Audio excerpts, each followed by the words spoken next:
इन्डोनेसियामा अमेरिकी सेनाको अभ्यासपछि थाइल्यान्डसँग संयुक्त सैन्य अभ्यास गर्न चीनले कयौं फाइटर विमान र हजारौं सेना थाइल्यान्ड पठायो। अमेरिकामा मचियो हलचल। सीमा मिचेर हैरान बनाएको भारतले राप्ती नदीमा पक्की तटबन्ध बनाइदिन छुट्यायो 10 अर्ब भारु। नेटोसँग लामो समयदेखि गम्भीर कुरामा छलफल भइरहेको भारतीय विदेश मन्त्रालयको खुलासा। प्रहरीको गाडी दुर्घटनामा 1 जनाको मृत्यु, अन्य 5 जना गम्भीर घाइते। मोन्टेनेग्रोमा एक बन्दुकधारीले जथाभावी गोली चलाउँदा कम्तीमा 12 जनाको मृत्यु। आगामी मङ्सिर महिनाको निर्वाचन देशकै लागि जीवन र मरणको चुनाव भएको एमाले नेता गोकर्ण विष्टको दाबी। गठबन्धन सरकारले देशको स्वतन्त्रता नै सिद्ध्याउन लागेको आरोप। चीनले सीमामा शान्ति खलबलाउने काम गरेको भारतीय विदेश मन्त्री एस जयशंकरको भनाई। भारत र चीनको सम्बन्ध सामान्य नभएको चेतावनी। ताइवानमा सहयोग गरेको प्रति ताइवान सरकारले दियो अमेरिकालाई धन्यवाद। अमेरिकाले ताइवानको रक्षा गर्नेमा ताइवानी जनता ढुक्क रहेको दाबी। र तालिबान सत्ताको विरुद्ध अफगानी महिलाले गरे डरलाग्दो प्रदर्शनलाई दबाउन तालिबान सेनाले गर्यो कयौं राउन्ड फायरिङ। नमस्कार, ग्रेटर नेपाल टिभीले तयार पारेको न्युज अपडेटबाट यहाँलाई हार्दिक स्वागत छ। अब न्युज अपडेट विस्तारमा।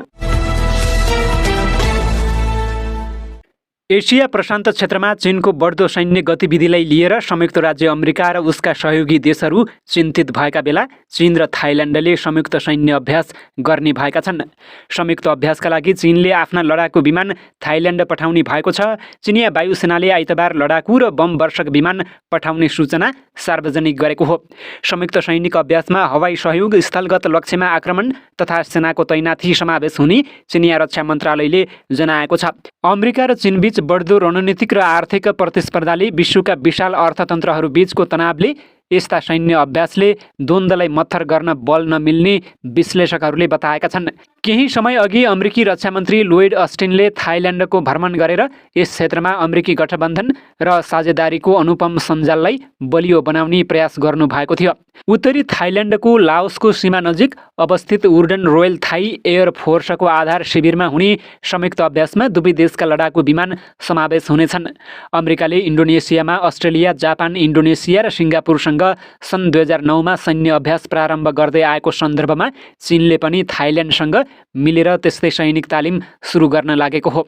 एक देश दुई शासन पद्धति अनुसार शासन व्यवस्था सञ्चालन भएको स्वशासित चिनिया टापु ताइवानमा अमेरिकी सभामुख न्यान्सी पेलोसीको भ्रमणपछि चीनले ताइवानको वरपरको जलक्षेत्र र आकाशमा युद्धपोत र क्षेप्यास्त्र सहित सैन्य अभ्यास गरेको थियो। पूर्वदेखि पश्चिमसम्म नेपालको सीमा मिचेर हैरान बनाएको भारतले डुबान, कटान र पटानले सङ्कट निम्त्याउँदै आएको बाँके जिल्ला स्थित राप्तीमा 41 किलोमिटर पक्की तटबन्ध निर्माण गर्न भारत सरकार सहमत भएको छ। भारतको जल संसाधन, नदी विकास एवं गङ्गा संरक्षण विभागले नेपाल भारत सीमादेखि उत्तर राप्तीका दुवै किनारामा तटबन्ध निर्माण गर्न प्राविधिक अनुगमन सहित लाग्ने खर्च 10 अर्ब 44 करोड 80 लाख रुपैयाँ अनुदान सहयोग दिने बताएको छ। निर्माणका क्रममा 1 अर्ब रुपैयाँ नेपाली पक्षले बिहोर्नुपर्ने सम्झौता भएको छ। गत असार 14 देखि 20 सम्म पटनामा जलस्रोत तथा सिंचाई विभाग र भारतको जल संसाधन, नदी विकास एवं गङ्गा संरक्षण विभागका अधिकारी बीच छलफल भएको थियो।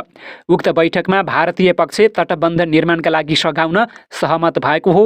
राप्तीको तटबन्ध सम्बन्धी विस्तृत परियोजना प्रतिवेदनमाथि 7 दिनसम्म सक्रिय ढङ्गले लामो छलफल चल्यो। बैठकमा सहभागी तथा जनताको तटबन्ध कार्यक्रम फिल्ड कार्यालय नम्बर 6 लमहीका प्रमुख जित बहादुर थापाले भने नदीको दुवैतिर 35 किलोमिटर पक्की र 6 किलोमिटर माटोको तटबन्ध निर्माण गर्ने सहमति सहित भारतले बजेट स्वीकृत गरेको छ। यसअघि भारतले जल संसाधन, नदी विकास एवं गङ्गा संरक्षण विभागको प्राविधिक टिमले मार्च 9 देखि 13 सम्म 4 दिन कलकत्ता तटबन्ध र लक्ष्मणपुर बाँधका कारण सिर्जना हुँदै आएको डुबान समस्याले प्रभावित राप्ती तटीय क्षेत्र पुगेर अवस्था अध्ययन गरेको थियो।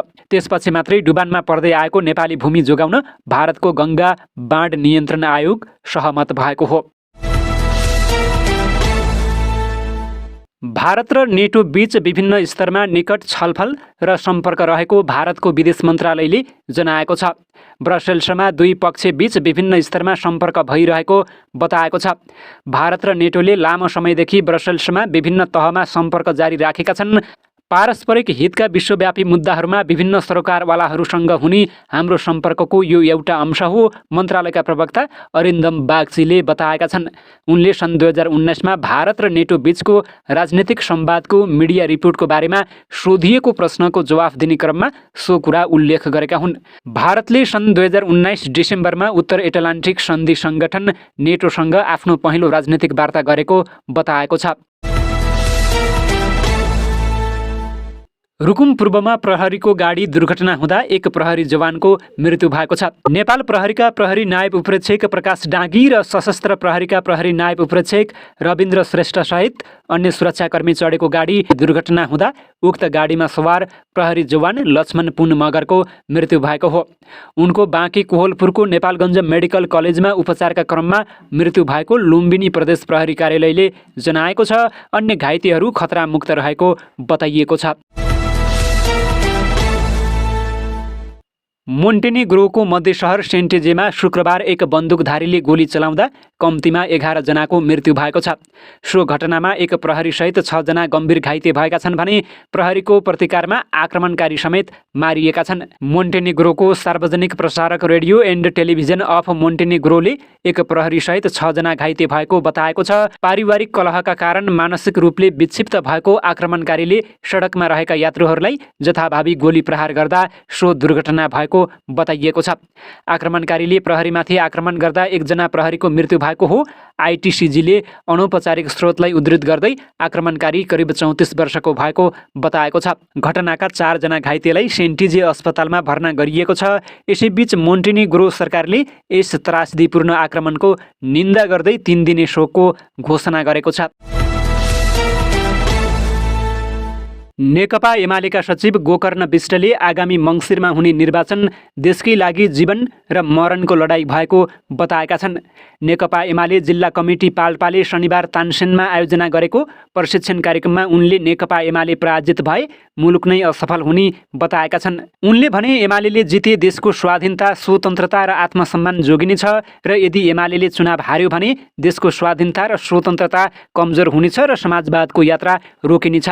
पुँजीवादी शक्तिको आडमा एमाले विरुद्ध गठबन्धन गरेका दलहरू विदेशीको इसारामा चलेका उनले बताएका छन्। राष्ट्रियताको हितमा काम गरिरहेको एकमात्र पार्टी एमालेलाई परास्त गर्न साम्राज्यवादीको चलखेल भएको विष्टले दाबी गरेका छन्। मुलुकको हित र जनताको जीविका भन्दा पनि गठबन्धनका नेता पार्टीका नीति, सिद्धान्त र विचार छाडेर सत्ताका लागि लिप्त भएको उनले आरोप लगाएका छन्।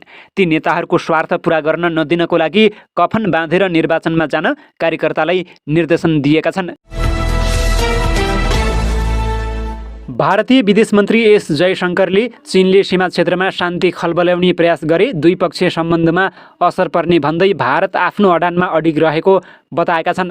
समाचार एजेन्सी पीटीआईका अनुसार एक कार्यक्रममा एस जयशंकरले भने, हामीले कमान्डर तहको 15 राउन्डको वार्ता गरेका छौँ। दुवै पक्षले केही ठाउँबाट पछि हट्ने सन्दर्भमा ठोस प्रगति गरेका छन्। यद्यपि केही क्षेत्रहरू अझै पनि छन् जहाँ उनीहरू पछि हटेका छैनन्। चीनले सीमा क्षेत्रमा शान्ति खलल पुर्याए सम्बन्धमा असर पर्ने धारणा राखेको छ। जयशंकरले 2 वर्ष अघि लद्दाखमा भएको हिंसात्मक झडपपछि चीनसँग भारतको तनावपूर्ण सम्बन्धसँग सम्बन्धित प्रश्नको जवाफ दिँदै थिए। यस क्रममा जयशंकरले भने, मैले 2020 र 2021मा पनि भनेको थिएँ र 2022मा पनि त्यही भन्छु, हाम्रो सम्बन्ध सामान्य छैन। पछिल्लो 2 हिउँददेखि त्यहाँ सेना तैनात भएकाले सीमामा समस्या देखिएको उनले बताएका छन्। विदेश मन्त्रीले भने कि यो निकै तनावपूर्ण अवस्था हो र यो खतरनाक अवस्था पनि हुन सक्छ, त्यसैले हामी कुरा गरिरहेका छौँ।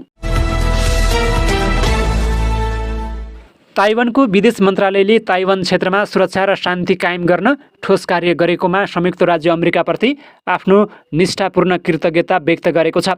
शनिबार एक विज्ञप्तिमा भनिएको छ, यसअघि अमेरिकी इन्डो प्यासिफिक संयोजक कार्टर क्याम्पबेलले चीनले अमेरिकी तल्लो सभाकी सभामुख न्यान्सी पेलोसीको ताइवान भ्रमणमा अत्यधिक प्रतिक्रिया देखाएको बताएकी थिइन्।